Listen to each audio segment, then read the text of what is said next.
So আমরা এখন কীভাবে একটা ড্রোন উড়ানোর আগে বা ফ্লাই করার আগে এটাকে প্রিপেয়ার করতে হয়, হ্যাঁ এটা দেখবো। আমরা ইউজ করতেছি হচ্ছে যে DJI মিনি 2 আর হচ্ছে যে যার ড্রোনটা হচ্ছে MH88 ইউটিউব চ্যানেল আছে, ফেসবুক পেজ আছে। নাও স্টার্ট। যারা বিগিনার্স তারা কীভাবে এই ড্রোনটি অপারেট করবেন সেই সম্পর্কে আমি সংক্ষেপে টিপস দেওয়ার চেষ্টা করব। Let's start. যেটা হচ্ছে এই ড্রোনটা ফোল্ড করা অবস্থায় থাকে, আমি দেখাচ্ছি। ড্রোনটি ইনিশিয়ালি থাকে এইভাবে ফোল্ড করা অবস্থায়, এরকম থাকে যাতে ক্যারি করতে সুবিধা হয়। তাহলে আপনি শুরুতে কী করবেন, উপরেরটা যেটা সামনের যেই ডানাটা এটা খুলে ফেলবেন, দেন এটা খুলে ফেলবেন, দেন এটা নিচের দিকে, ওটা কিন্তু হচ্ছে সামনের দিকে বাট পিছনেরটা হচ্ছে নিচের দিকে, দেন হচ্ছে এটা, দেন ড্রোনটা ফুল এক্সটেন্ডেড অবস্থায় আসলো। দেন আপনার যেই ব্যাটারি থাকবে, যদি আপনি ক্লাইমার কম্বো ইউজ করেন সেক্ষেত্রে 3টা ব্যাটারি, আর স্ট্যান্ডার্ড যেই এডিশন সেটাতে একটা ব্যাটারি। 3টা ব্যাটারি ইউজ করা বেটার, কারণ আপনি যখন ট্যুরে যাবেন ব্যাটারি সাপোর্টটা ইম্পর্টেন্ট। আর DJI মিনি 2 এটা যে একটা ব্যাটারি, সেটা অ্যারাউন্ড 25 মিনিটের মতো সাপোর্ট দেয়, যদি ওরা ক্লেম করে 30 minute, but maximum 25 minute. So আপনি একটা ব্যাটারি দিয়ে 25 মিনিটের মতো সাপোর্ট পাবেন। এই যে এখানে ব্যাটারিটা ইন করবেন, দেন এটাকে এইভাবে প্রেস করবেন, এটা সাউন্ড হবে, দ্যাট মিনস এটা লেগে গেছে। দেন হচ্ছে আপনি রিমোটটাকে রেডি করবেন। রিমোটটা রেডি করার জন্য রিমোটেও কিছু কাজ আছে, এটাকে বলা হয় RC, রিমোট কন্ট্রোল। আর DJI মিনি 2তে হচ্ছে আপনার একটা ফোনও অ্যাটাচ করতে হয়। সো আমরা এখন রিমোটের সাথে একটা ফোন অ্যাটাচ করব। যে ফোনটি ইউজ করি এটা হচ্ছে স্যামসাং ফোন। তো এই স্যামসাং ফোনে বা আপনি যেই ফোনে ইউজ করেন সেটাতে একটা অ্যাপস ইনস্টল করে রাখতে হবে, যেটা হচ্ছে DJI ফ্লাই নামে একটা অ্যাপস আছে, প্লে স্টোর থেকে পেয়ে যাবেন। অথবা প্লে স্টোরে যদি না পান, আপনি গুগলে যেয়ে সার্চ করে DJI ফ্লাই নামে অ্যাপসটি ইনস্টল করে নিতে হবে। তো আমার ফোনে যেহেতু আগে থেকে ইনস্টল করা আছে, আমার নতুন করে ইনস্টল করতে হচ্ছে না, আমি এটা এখানে অ্যাটাচ করে নিচ্ছি। এইভাবে এখানে ঢুকে বাইরের দিকে ধাক্কা দেবেন, লেগে যাবে। দেন হচ্ছে আপনার যেই ধরনের ফোন সেই ধরনের কেবলটাকে অ্যাটাচ করতে হবে। এটার জন্য এই ধরনের কেবল, এখানে 3টা কেবল দেওয়া থাকে অ্যাকর্ডিং টু ফোন। আপনার ওইভাবে যেটার জন্য যেই কেবল সেটা অ্যাটাচ করবেন, এখানে একটি, এখানে একটি, তাহলে ফোনটি রিমোটের সাথে কানেক্ট হয়ে গেল। যখনই কানেক্ট হবে দেখবেন যে চার্জিং সিগন্যালটা অন হয়ে যায়। এখন হচ্ছে এখানে 2টি জয়স্টিক থাকে যেগুলো দিয়ে আপনি এই ড্রোনটিকে অপারেট করবেন, সেই জয়স্টিকগুলো এখানে ফিক্স করতে হবে। 2টি জয়স্টিক ফিক্স করে নিচ্ছি।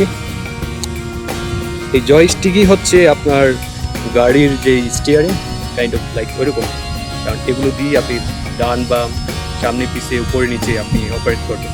সেই অপশনটা আমি পরে আসছি। এখন এটা যখন কানেক্ট হলো, এখন আমি যেটা করবো, প্রথমে ড্রোনটি অন করে দিব। ড্রোনটি অন করার পদ্ধতি হলো নিচের দিকে, স্পেশালি DJI মিনি 2-র ক্ষেত্রে, যেটা হয়তো অন্য ড্রোনে ভিন্ন থাকতে পারে, বাট মোরলেস কাছাকাছি এরকমই থাকে। এটাতে হচ্ছে এই যে এখানে একটা বাটন আছে, একটা প্রেস দিলে হবে না, একটা প্রেস দেওয়ার পরে সেকেন্ড আরেকটা প্রেস দিবেন, সেটা দিয়ে একটু ধরে রাখতে হবে। একটা প্রেস দিলাম, দেন সেকেন্ড প্রেস দিয়ে একটু ধরে রাখলাম, দেখবেন যে একটা শব্দ করবে, প্রেস করে একটা শব্দ, সেই শব্দ হওয়া মানে এটা অন। এবং এই গিম্বেলটা তখন পজিশন নেওয়ার জন্য একটু সে ওয়ার্ম আপ করে নেয়। তো সে রেডি। এখন আমি RC যেটা রিমোট কন্ট্রোল সেটাকে রেডি করবো। সেটার ক্ষেত্রেও সেম, একটা চাপ দিবেন, দেন হচ্ছে সেকেন্ড চাপ দিয়ে ধরে রাখবেন, একটা সাউন্ড হবে এবং স্ক্রিনে দেখবেন যে DJI ফ্লাই অ্যাপসটি অন হয়ে যাবে। এখানে সূর্যের কারণে ব্রাইটনেস প্রবলেম হচ্ছে, আমি ব্রাইটনেস ফুল করে নিচ্ছি। আরেকটা ইম্পর্টেন্ট কথা, সেটা হলো আপনার যেই ফোনের লোকেশন, সেই লোকেশনটি অন করে রাখতে হবে, কারণ এটা GPS দিয়ে চলে। সো লোকেশনটা অফ থাকলে সেটা একটা প্রবলেম হতে পারে, আপনি লোকেশনটা অন করে নেবেন। আমার লোকেশন অন করা হলো, DJI যেই ড্রোনটি সেটা অন, রিমোট কন্ট্রোল অন, দেখেন ক্যামেরা কানেক্টেড হয়ে গেছে, দেখেন ক্যামেরাতে ওই যে দৃশ্যটা দেখা যাচ্ছে। এখন হচ্ছে এখানে ডিসপ্লেতে দেখেন কতগুলো অপশন আছে। এখানে হচ্ছে সি মোড হচ্ছে সিনেমেটিক মোড, দিয়ে হচ্ছে সিনেমেটিক মোড। এখানে 3টা মোড আছে, একটা হচ্ছে সিনেমেটিক, একটা নর্মাল, একটা স্পোর্টস। এখন আমরা ড্রোনটিকে টেক অফ করব। টেক অফ করার জন্য যেটা করতে হয়, এখানে যে একটা বাটন আছে, এই বাটনটাতে আমি প্রেস করলাম, এই যে টেক অফ চলে আসছে লেখা। এখন আমি যদি টেক অফ প্রেস করি তাহলে এটা টেক অফ করবে, but take off button press করার আগে আপনাকে এটা মেক শিওর করতে হবে ড্রোনটা যেই জায়গায় আপনি রেখেছেন সেটার থেকে উচ্চতা 3 মিটার অ্যাটলিস্ট থাকতে হবে, এরকম উচ্চতা এটা চলে আসে অটোমেটিক, দেন এসে ফিক্স থাকে, দেন আপনি যেদিকে নেবেন সেদিকে যাবেন। সো আপনি এরকম একটা জায়গায় ড্রোনটাকে প্লেস করবেন যাতে এটা উপরে উঠতে গিয়ে কোনো কিছুতে ধাক্কা না লাগে। সো আমরা এখানে রেখেছি, এখানে কোনো উপরে কিছু নেই। সো এটা আমি এখন টেক অফ দিলেই উপরে উঠে যাবে।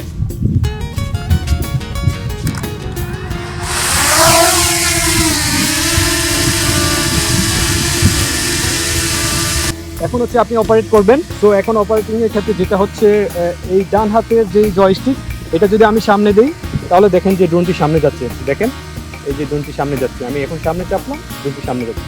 এটা যদি আমি পিছনে চাপি দেখেন ড্রোনটি পিছনে চলে আসতেছে। সো এই জয়স্টিকের ফাংশন হচ্ছে যদি সামনে চাপবেন সামনে, পিছনে চাপলে পিছনে। আর এটা যদি আমি বামে দিই দেখেন বাম দিকে সে চাপতেছে, আর ডানে যদি দিই দেখেন যে ডান দিকে চাপতেছে। তাহলে এই জয়স্টিকের ফাংশন 4টা, সামনে দিলে সামনে, পিছনে দিলে পিছনে, ডানে দিলে ডানে, বামে দিলে বামে। এবার আসলে লেফট হ্যান্ডে, এটা যদি আমি সামনে দিই দেখবেন যে এটা উপরে উঠে যাচ্ছে। দ্যাট মিনস আমি যদি এই জয়স্টিকটা সামনের দিকে ধাক্কা দিই তাহলে এটা উপরে উঠে যাবে, আর যদি এটা আমি পিছনের দিকে ধাক্কা দিই তাহলে দেখেন এটা নিচে নেমে যাচ্ছে। আর যদি আমি এটা লেফটে দিই তাহলে রাইটেরটার ক্ষেত্রে যেরকম ছিল এটা ঠিক সেম জায়গা থেকে বামে চলে যেত, কিন্তু এখানে সে রোটেট করতে থাকে। আমি যখন বামে দিব সে বামে দিলে সে ডানে রোটেট করতেছে, আবার ডানে দিলে বামে রোটেট করতেছে। হ্যাঁ, অর্থাৎ আপনি এটা ফাংশনটা বুঝতে পারলেন, ডানে দিলে বামে, বামে দিলে ডানে, এরকম। বাট এই ফাংশনগুলো আপনি আপনার মতো ম্যানিপুলেট করে নিতে পারবেন। অর্থাৎ আপনি চাইলে বামেরটায় দিয়ে সামনে নিতে পারবেন, বামেরটা দিয়ে পিছনে নিতে পারবেন, সেগুলো আপনি সেটিংয়ে দিয়ে চেঞ্জ করে নিতে পারবেন। আর হলো আমার এই ড্রোনের যে রেঞ্জ, এটা হচ্ছে সর্বোচ্চ হাইট হচ্ছে 500 মিটার, যদিও সেফটি প্রোটোকল অনুযায়ী 60 মিটার পর্যন্ত সেফটি প্রোটোকল দেওয়া আছে। তারপরে হচ্ছে উঠলে সেটা আপনার লাইব্রেরিতে নিতে হবে। তো আপনি কোথায় উড়াচ্ছেন সেটা কেয়ারফুলি জেনে নেবেন যে এখানে যত উচ্চতায় উড়ানো কি সেফ কিনা, বা কোনো প্রোটোকল বা কোনো রুলস ভায়োলেশন হয় কিনা সেটা আপনার আগে জেনে নিতে হবে। আর এটা হচ্ছে ড্রোন উড়ানোর ক্ষেত্রে কিছু বেসিক জিনিস জানতে হবে। যেখানে অত্যাধিক বাতাস থাকে সেখানে আপনারা ড্রোন ফ্লাই করবেন না, কারণ ড্রোনেরও একটা সক্ষমতা আছে, এর বেশি চলে গেলে তখন সে ওই বাতাসের সাথে ফাইট করে টিকে থাকতে পারে না। সেটা আপনি সিগন্যাল স্ক্রিনে পাবেন, সেখানে স্ট্রং উইং জোন বলে ওরা সিগন্যাল দিবে। আরেকটা হচ্ছে যদি কাজ থাকে সেক্ষেত্রে হচ্ছে আপনারা খেয়াল রাখবেন কাজ কিংবা অন্য কোনো পাখি যাতে এটা দেখবে আঘাত না করে। দেখেন এখন একটু বাতাস বেশি হচ্ছে, এটা কিন্তু শেষ করতেছে। যদিও এই ড্রোনটি খুবই স্ট্রং ড্রোন, তারপরে এটার একটু ট্রাবল হচ্ছে, কারণ বাতাসের তীব্রতা বেশি থাকলে এটাকে বেশি এনার্জি ইউজ করতে হবে। আরেকটা হলো যেখানে রেস্ট্রিক্টেড এরিয়া, যে কোনো ভিআইপি এরিয়া বা যেরকম রেস্ট্রিক্টেড এরিয়া থাকে সিকিউরিটি এরিয়া, আর সেক্ষেত্রে উড়ানো যাবে না, আর বেশি সময় উড়ানো যাবে না। এই জিনিসগুলো খেয়াল রাখবেন। আর হচ্ছে যেখানে গাছপালা বেশি বা সংকুচিত এলাকা, এরকম ধোয়া এলাকা না, সেখানে না উড়ানোই ভালো, কারণ আপনি কোন দিক থেকে কোন দিকে গাছে লেগে যাচ্ছেন সেটা খেয়াল রাখতে হবে। তো এটাই হচ্ছে মোটামুটি বেসিক জিনিসগুলো। তারপর আরও কিছু জানার থাকলে আপনারা সেগুলো কমেন্ট করবেন, সেখানে আমি চেষ্টা করবো বাকি তথ্যগুলো দেওয়ার জন্য। আর এটা অপারেটিংয়ে আপনার স্কিল আসতে সময় লাগবে, সেই জন্য আপনাকে রেগুলার প্র্যাকটিস করতে হবে। অবশ্যই প্র্যাকটিসের জন্য খোলা জায়গায় যাবেন,